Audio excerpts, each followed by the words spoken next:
bendiga. Vamos a ir a 1 Timoteo capítulo 1, versículo 12 al 17. Dice así la palabra de Dios. Doy gracias al que me fortaleció, a Cristo Jesús, nuestro Señor, porque me tuvo por fiel, poniéndome en el ministerio, habiendo yo sido antes blasfemo, perseguidor e injuriador, mas fui recibido a misericordia, porque lo hice por ignorancia en incredulidad.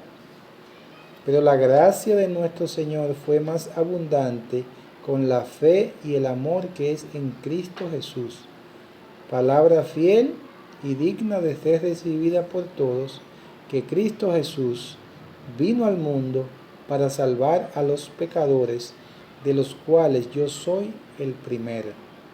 Pero por esto fui recibido a misericordia, para que Jesucristo mostrase en mí el primero toda su clemencia, para ejemplo de los que habrían de creer en él para vida eterna.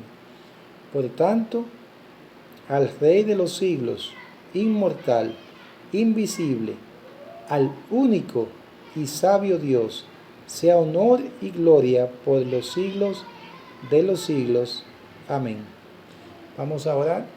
Señor, gracias. Una vez más te damos en este día, Señor, por la oportunidad que nos das de poder recibir tu palabra. Que tu nombre sea glorificado, Señor, a través de esta predicación. Que tu pueblo pueda ser edificado y que las almas que aún no te conocen, que escuchen este mensaje, tú les guíes al conocimiento de Cristo para salvación. Te lo pido, Señor, en el nombre de Cristo Jesús. Amén y amén. He puesto, hermanos, como título a esta predicación, pero la gracia de Dios, pero la gracia de Dios. Y quiero que veamos algunos puntos en este pasaje que acabamos de leer, cómo la gracia de Dios se manifestó en la vida del apóstol Pablo, de qué manera Dios obró en este hombre y cómo, de una manera especial, estas palabras que Pablo le escribe a su hijo en la fe, a Timoteo, eran de ayuda, de bendición al ministerio que estaba desarrollando Timoteo allí en Éfeso, el cual se había quedado como encargado de la iglesia cuando Pablo le dejó a él allí. Recuerde que en esta iglesia habían situaciones en las cuales Timoteo necesitaba poner orden en la iglesia. Y Pablo lo encarga para ese ministerio. Habían situaciones de falsa doctrina, porque habían allí falsos maestros que estaban enseñando una doctrina distorsionada. No era la sana doctrina, sino que era falsa doctrina. Y había una serie de cosas, como es el asunto de la adoración y otras cosas más, donde Timoteo necesitaba la ayuda de Dios para poner el orden, él como un siervo, como un joven pastor. Entonces, vamos a ver entonces cuáles cosas vemos en este pasaje de las Escrituras que Pablo le dice a Timoteo, y que de hecho Pablo habla de sí mismo para hacer de ejemplo y edificar la vida de Timoteo en cuanto a la gracia de Dios. Una de las cosas, hermanos, que necesitamos comprender, saber, es que sin la gracia de Dios no es posible hacer nada en la obra de Dios. Pablo orienta a Timoteo con ese propósito. Él estaba en medio de situaciones que tenía que poner orden. Y él necesitaba entender que si iba a poner orden en la casa de Dios, era bajo esa gracia, esa bondad de Dios. Y un ministerio realmente reconocido, un ministerio firme, es un ministerio que es sustentado en la gracia de Dios. No es posible de otra manera. Los falsos maestros que estaban allí en la iglesia no eran aquellas personas que estaban ministrando la iglesia de parte y por la gracia de Dios. Así que veamos, y hoy vamos a ver solamente desde los versículos 12 al 14 de esta primera carta a Timoteo y el capítulo número 1. Capítulo 1, versículo 12 al 14. Los demás versículos vamos a dividir la enseñanza y más adelante vamos a ver esa segunda parte. Pero la gracia de Cristo. El versículo 14 es el versículo central que domina, y usted puede ver ahí de donde nosotros tomamos el título. Dice, pero la gracia de nuestro Señor fue más abundante con la fe y el amor que es en Cristo Jesús. ¿De qué manera la gracia de Dios había obrado en la vida de Pablo, del apóstol Pablo? Número 1, si usted ve en el versículo número 12, dice allí el apóstol Pablo, doy gracias al que me fortaleció. Doy gracias al que me fortaleció, a Cristo Jesús nuestro Señor, porque me tuvo por fiel poniéndome en el ministerio. Y en este primer versículo 12 que queremos ver ahora, ahí podemos ver inmediatamente cómo la gracia de Dios se manifestó a favor del apóstol Pablo, y él mismo lo dice. Fíjense que en estos versículos Pablo está hablando de sí mismo, y es con un propósito. Es con un propósito. Primeramente, Pablo daba gracias a Dios porque realmente él había sido favorecido con esa gracia de Dios. Pablo es una persona que usted en varias cartas lo ve agradecerle a Dios por lo que Dios había hecho a través de Cristo en su vida. Y usted puede ver, identificar a Pablo en sus cartas, porque es un hombre que siempre agradece, reconoce, alaba a Dios por lo que Dios ha hecho en su vida, en su ministerio. Y él reconoce que la gracia de Dios es que le ha ayudado. Si él ha podido hacer algo es por la gracia de Dios. Y aquí él inicia diciendo, doy gracias al que me fortaleció. Número 1, la gracia de Dios se puede ver manifestada en un hombre que da gracias a Dios, que reconoce a Dios en lo que él puede hacer. ¿De qué manera nosotros podemos reconocer esa gracia de Dios? Dándole gracias a Dios, reconociendo quién es Él, qué ha hecho Él a favor de uno, de un creyente, de nosotros como hijos de Dios. Pero aquí Pablo lo dice, doy gracias a Dios porque al que me fortaleció. Él había sido fortalecido por Dios. ¿Y de qué manera, hermano? ¿De qué manera el apóstol Pablo había sido fortalecido por el Señor? En esta palabra de fortaleza, de fortalecido, doy gracias a Dios al que me fortaleció, lo que significa es dar fuerza. Dios le había dado fuerzas al apóstol Pablo para poder desarrollar el ministerio que Dios le había llamado a cumplir, a llevar, que era predicar como apóstol, llevar el evangelio, hacer todo lo que él hizo. Y eso fue una obra de la gracia de Dios. Algunos versículos que podemos ver es, número 1, en Filipenses, capítulo número 4 y el versículo 13. Dice allí, Es un versículo muy conocido.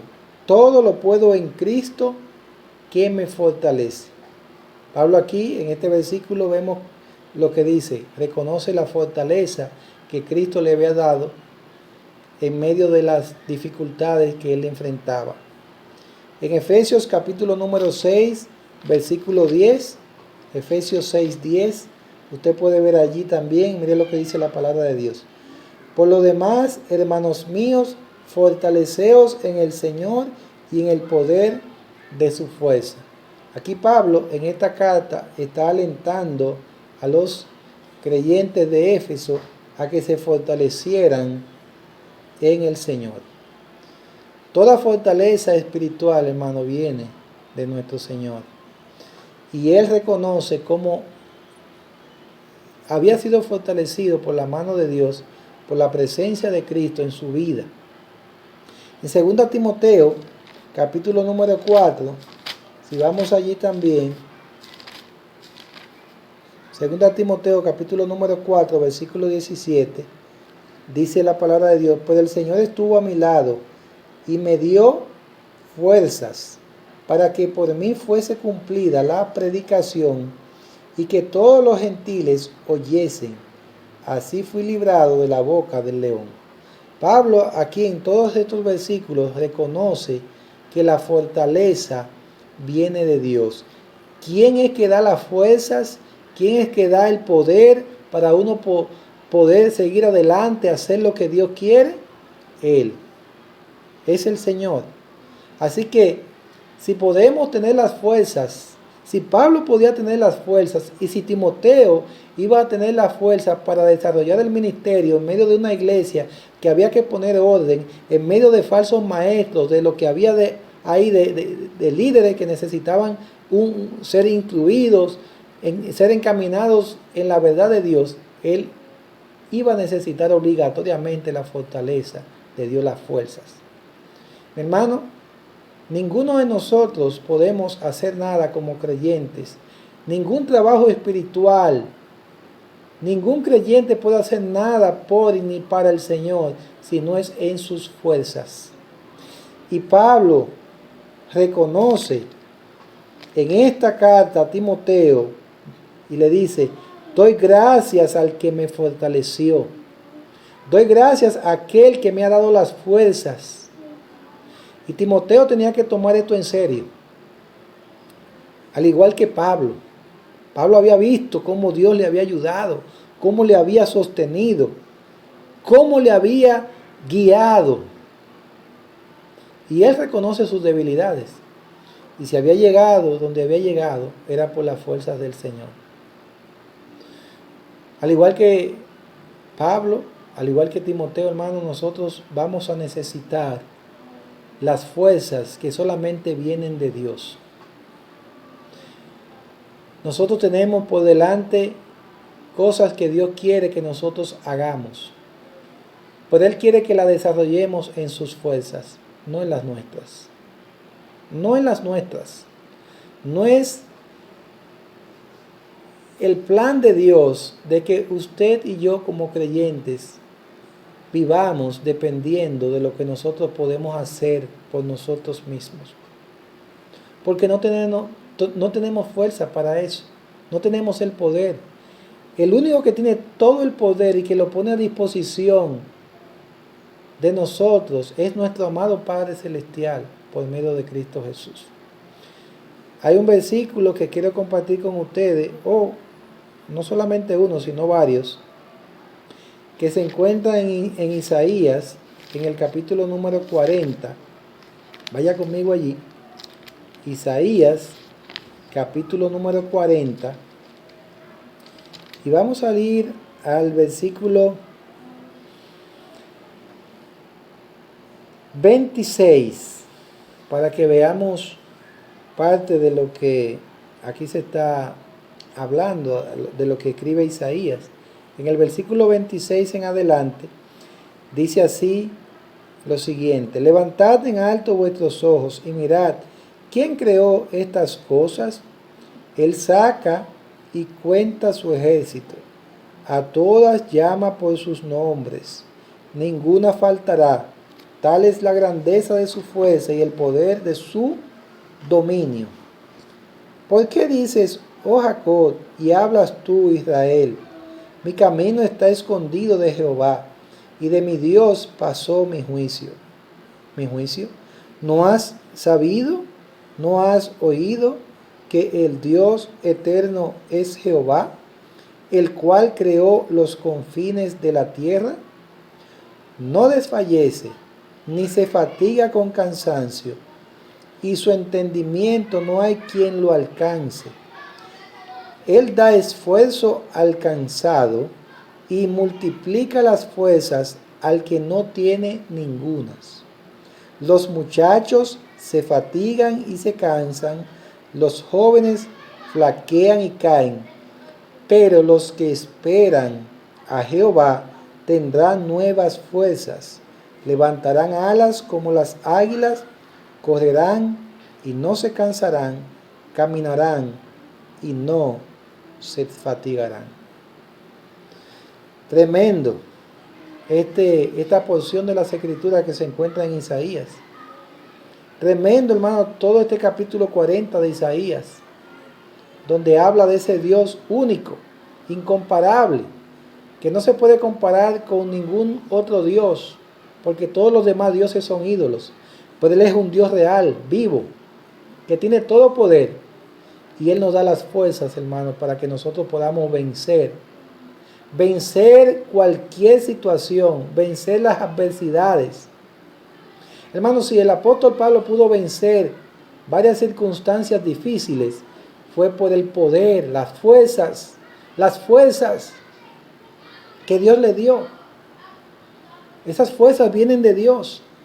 Pero si usted y yo confiamos en nuestras propias fuerzas, estamos fracasados, vamos a desmayar. Pero si vamos a Dios y buscamos las fuerzas de Dios, dependemos de Él, no hay cosa, hermano, que usted y yo no podamos hacer, que Dios nos pida que hagamos, que Dios nos ordene que hagamos. ¿Se siente usted cansado, agotado? Usted necesita las fuerzas del Señor. Y están ahí. Solamente tiene que ir ante el Señor en humildad y reconocer: yo soy débil, Señor, necesito tus fuerzas. Pablo lo reconoce y Timoteo es exhortado y es animado a que viera la vida del apóstol Pablo, como Dios lo había fortalecido, lo había sostenido. Y cuán importante, hermano, es que nosotros entendamos que Dios es el que da las fuerzas, no nosotros. Muchas veces nos podemos cansar, nos podemos agotar, pero Dios nos da nueva fuerza, hermano. Doy gracias al que me fortaleció. Hermano, Dios fortalece la vida. Dios es el que sostiene nuestra vida. Pero ¿qué más? Dice aquí el apóstol Pablo a Timoteo, dice: doy gracias al que me fortaleció, y dice a quien, a Cristo Jesús, nuestro Señor. A Cristo, Él es que nos da la fuerza. Usted lo vio ya por los versículos que acabamos de leer en Filipenses 4, en Efesios 6, en 2 Timoteo 4, 17. En momentos de dificultad, Cristo estuvo ahí y va a estar ahí, hermano, para sostenernos a cada uno de nosotros. Sigue diciendo este versículo: porque me tuvo por fiel poniéndome en el ministerio. La gracia de Dios, hermano, había favorecido al apóstol Pablo. Número 1, porque lo había fortalecido. Número 2, porque le había tenido por fiel. Ahora bien, sabemos, hermano, por la palabra de Dios, que la Biblia dice que si nosotros fuéramos infieles, Él permanece fiel. Y ciertamente, hermano, cada uno de nosotros no podemos ser fieles a Dios con nuestras propias fuerzas. Y aquí pudiera verse como que Pablo está diciendo que Dios, que Cristo le tuvo a él, que el Señor le tuvo a él por alguien fiel. Pablo primeramente tenía que reconocer por fe quién era el que daba la fuerza, quién era el que le podía sostener, y fue humillado. Y más adelante entonces podemos ver que el Señor le dice: porque me tuvo por fiel cuando Dios hizo la obra. Cuando Dios hace la obra por su gracia en el corazón en la vida de una persona, como fue en el apóstol Pablo, podemos ver la fidelidad, cómo Dios transforma, hermano. Esa palabra de fidelidad habla de alguien que es digno de confianza. Pero una persona que aún no tiene a Cristo Jesús en su corazón, no es alguien digno de confianza para encargarle de una labor tan especial, tan digna como es el ministerio. Y esto es lo que Pablo aquí está diciendo. Porque me tuvo por fiel, poniéndome ¿dónde? En el ministerio. La gracia de Dios es que alcanza. Y es lo que Pablo está reconociendo aquí. Doy gracias porque la gracia de Dios me ha alcanzado y el Señor me ha tenido por fiel. Él ha transformado mi vida y ahora yo soy una persona digna de confianza porque antes no lo era. ¿Qué era Pablo antes, hermano? Un hombre que perseguía a la iglesia. Más adelante lo vamos a ver. En el versículo 13 lo vamos a ver. Él no era una persona fiel. Él no era fiel a Dios. Él estaba equivocado. Él estaba engañado por una religión vacía y él creía que estaba haciendo lo correcto. Pues no era un hombre fiel. Dios le hizo un hombre fiel. Y eso es lo que Dios hace. Cuando la gracia de Dios nos toma, hermano, que está disponible para todos, somos transformados. Y ya podemos decir, pero la gracia de Dios, un antes y un después. Es la gracia de Dios, hermano, que nos puede sostener. Me tuvo por fiel. Alguien digno de confiar, de confianza. Alguien confiable, hermano. Dios transforma al pecador y lo convierte en alguien confiable. Que Él pueda encargarle de algún ministerio y éste pueda permanecer. Pues es el Señor que lo hace, hermano. Es una obra de Dios. Y en esto, hermano, solamente Dios se lleva toda la gloria, porque es Dios que hace todo en nosotros.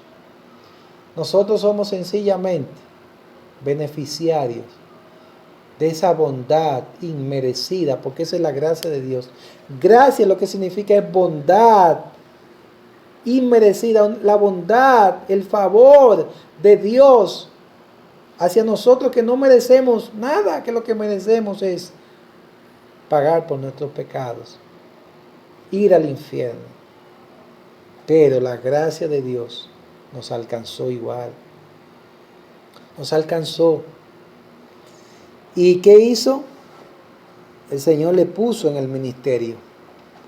Le encargó, le colocó en un lugar especial, un llamado especial, hermano. Qué alto valor, hermano, tenía el apóstol Pablo de lo que Dios había hecho con él. La gracia de Dios. Pablo no podía discernir antes de Cristo, antes de recibir a Cristo, todo esto, hermano.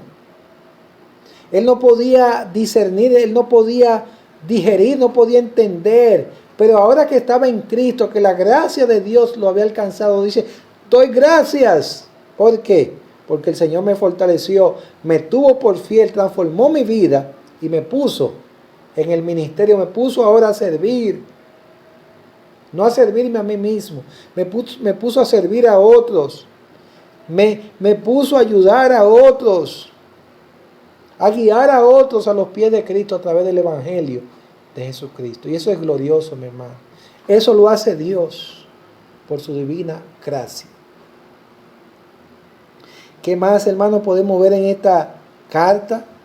Pero la gracia de Dios también, hermano. Mire lo que dice el versículo 13. Habiendo yo sido antes blasfemos. Eso es lo que hace la gracia de Dios. Un antes y un después. A pesar de lo que era antes, ¿qué hizo Dios en mí? Eso es lo que Pablo está diciendo. Habiendo yo sido antes. Pablo tenía un pasado. Y no un pasado muy halagueño.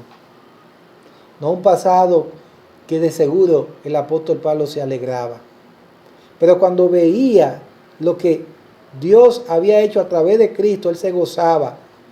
Y podía decir, wow, qué pasado yo tenía y lo que soy ahora. Que era yo un blasfemo.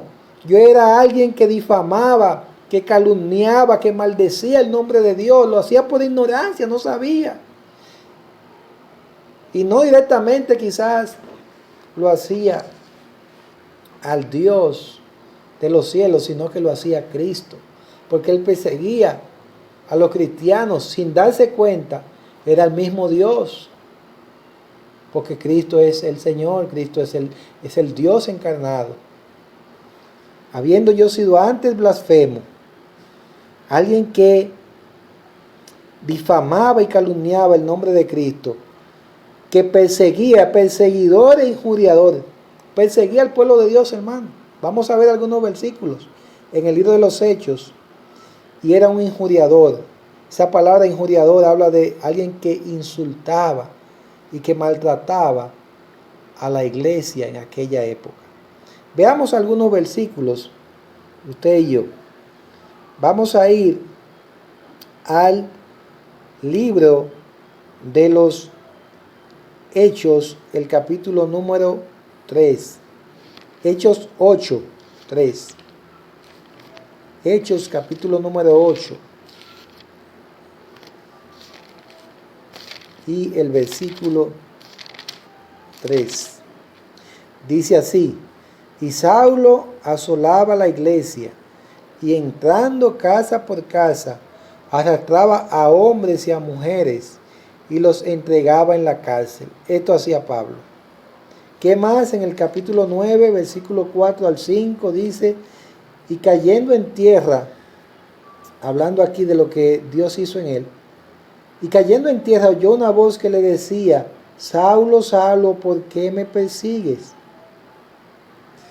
Él dijo: ¿quién eres, Señor? Y le dijo: yo soy Jesús, a quien tú persigues. Dura cosa te es dar coces contra el aguijón. ¿Estaba Pablo persiguiendo literalmente al Señor Jesucristo? Bueno, estaba persiguiendo a su pueblo y era como si estuviera persiguiendo al mismo Cristo. Y por eso el Señor lo dice aquí: ¿por qué me persigues? ¿Por qué persigues a mi iglesia, a mi pueblo, a mi gente? Me estás persiguiendo a mí. Y te vas a hacer daño. Dura cosa de dar cosas. Dura cosa es dar cosas contra el aguijón. Dar de patada, te vas a hacer daño. Te vas a herir. Pero la gracia de Dios, la gracia de Dios. Dios, hermano, llamó a Pablo, lo puso allí para servir a Dios, fue grandemente usado por Dios. Y gloria a Dios, hermanos, cómo Dios obró en este hombre y lo usó de gran manera. Algunos versículos que podemos ver también, primero a los Corintios, en el capítulo número 4 y el versículo 2, dice allí: ahora bien, se requiere de los administradores que cada uno sea hallado fiel.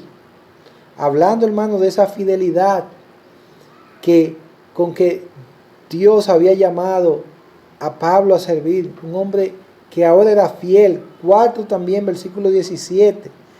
Por esto mismo os he enviado a Timoteo, que es mi hijo amado y fiel en el Señor, el cual os recordará mi proceder en Cristo de la manera que enseño en todas partes y en todas las iglesias.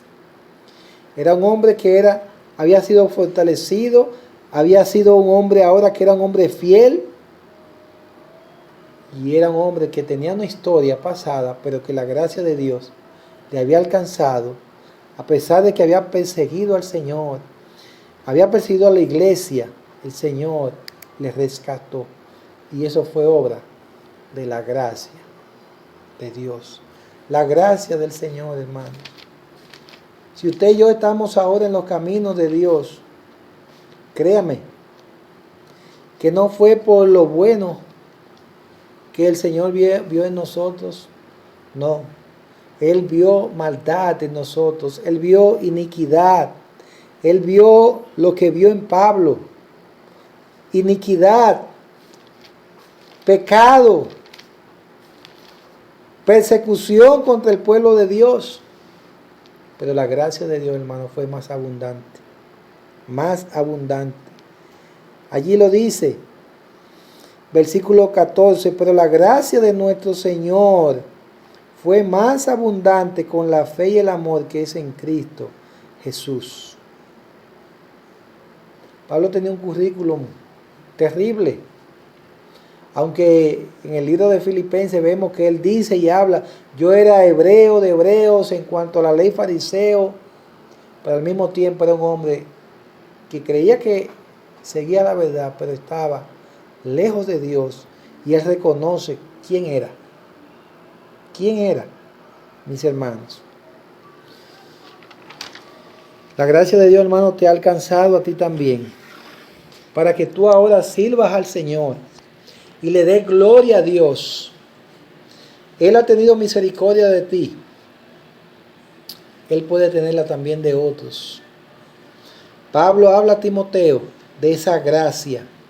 Pablo habla a Timoteo de cómo Dios le había fortalecido, le había sostenido, le había puesto en el ministerio, le había hecho un hombre fiel a pesar de esa historia que él tenía en el judaísmo, en su vida religiosa pasada, lo que había hecho. Pero la misericordia de Dios fue tan grande, la gracia de Dios fue tan grande, que el Señor le llamó, le salvó. Y ahora él estaba en Cristo Jesús. Y él reconoce esa gracia abundante. Timoteo tenía que saber de esa gracia abundante. Timoteo tenía que entender cómo Pablo y él también como siervo de Dios que estaba en esta iglesia necesitaba ver esa gracia de Dios. Para que lo que él iba a hacer lo hiciera en esa gracia, en ese poder, en esa dependencia. Que esa gracia podía transformar la iglesia. Que esa gracia de Dios podía obrar en aquellos que estaban lejos. Que esa gracia de Dios podía obrar en aquellas personas que estaban enseñando doctrina falsa. Que esa gracia de Dios era suficiente. Hermano, la gracia de Dios es suficiente. La gracia de Dios es superabundante. Dice la Biblia en el libro de Romanos, en el capítulo número 5, versículo 20. Pero la ley se introdujo para que el pecado abundase. Mas cuando el pecado abundó, sobreabundó la gracia. La gracia de Dios, hermano, bondad de Dios inmerecida. Había situaciones en la iglesia, en Éfeso. Pablo le advierte a Timoteo, sí, habían situaciones, pero la gracia de Dios era suficiente para lidiar con cualquier situación que había allí en la iglesia, hermano. Y la gracia de Dios es suficiente hoy en día también, en la vida suya y mía, en la vida de la iglesia, en la vida de cualquier persona. La gracia de Dios, el favor de Dios. Oh, hermano, ¿qué fuera de nosotros sin esa gracia de Dios? Pero ahora podemos decir, pero la gracia de Dios me alcanzó. Yo era fulanito de tal, yo vivía de tal manera, de tal forma, pero la gracia de Dios en Cristo Jesús me hizo una nueva persona y ahora yo puedo servir a Dios, ahora yo puedo ser un instrumento de Dios, ahora yo puedo ser de bendición a otros, ahora yo puedo predicar el Evangelio, ahora yo puedo vivir de otra manera, porque la gracia de Dios fue sobre mi vida. Dios nos ayuda, hermano, a poder ver lo glorioso de esa gracia de Dios a favor de cada uno de nosotros. Timoteo necesitaba gracia. Timoteo necesitaba la ayuda de Dios, hermano, la bondad de Dios. Esa bondad de Dios, hermano, no es escaseada hoy en día, sigue fluyendo. Pero muchas veces, hermano, nos apoyamos en nosotros mismos y nos olvidamos de la gracia de Dios. Y que debemos vivir en esa gracia, no abusar de esa gracia para vivir como nos dé la gana, sino para vivir conforme a esos límites buenos de esa gracia de Dios, de esa bondad de Dios, hermano. Dios ha sido bueno con usted, sí. Dios ha sido bueno conmigo, Dios ha sido bueno con la iglesia. Seamos fieles a Dios. Y creámosle a Dios que todo lo que Él va a seguir haciendo va a ser por esa gracia de Dios. En sus fuerzas, hermano, en sus fuerzas, con su ayuda. Que Dios nos ayude. Mi amigo, usted que también nos escucha, puede haber un antes, pero puede haber un después. Y usted pueda decir más adelante, pero la gracia de Dios, yo era así, yo era de esta manera, yo vivía de esta manera, yo hacía esto, yo vivía en el pecado, yo vivía en la maldad, yo vivía haciendo y deshaciendo, pero la gracia de Dios un día me alcanzó y ahora soy lo que soy por la gracia de Dios. Que Dios nos bendiga a cada uno de nosotros y que nos apoyemos siempre en esa bendita gracia de Dios. Vamos a orar. Padre, gracias por tu santa palabra, gracias por este tiempo. Señor, tu gracia, tu maravillosa gracia ha sobreabundado, Señor, se ha manifestado a favor de nosotros. Y ahora podemos decir, pero la gracia de Dios me ha hecho una persona diferente. Señor, ayúdanos a vivir en esa gracia y a saber que esa gracia tuya en Cristo Jesús, porque solamente es en Cristo esa gracia. Solamente es a través de Cristo, por la obra de Cristo, por lo que Cristo hizo, que nosotros ahora podemos vivir para la gloria de Dios. Y otros que nos rodean, otros que están perdidos, Señor, ayúdanos a compartir esa gracia. Oh, si tú estás pasando por alguna situación, mi hermano, entiende que la gracia de Dios es más que suficiente. No te apoyes en tus fuerzas. Clama al Señor, Él te escucha, Él te ama. Oh, mi amigo que escuchas, que ves esta enseñanza, la gracia de Dios está disponible para ti. Es para ti. Ven a Cristo, abre tu corazón, déjale entrar. Ven con un corazón sincero para que Él te salve y te perdone. Clama al Señor. Gracias, Padre, por hablarnos. En el nombre de Jesús. Amén y amén. Dios te bendiga.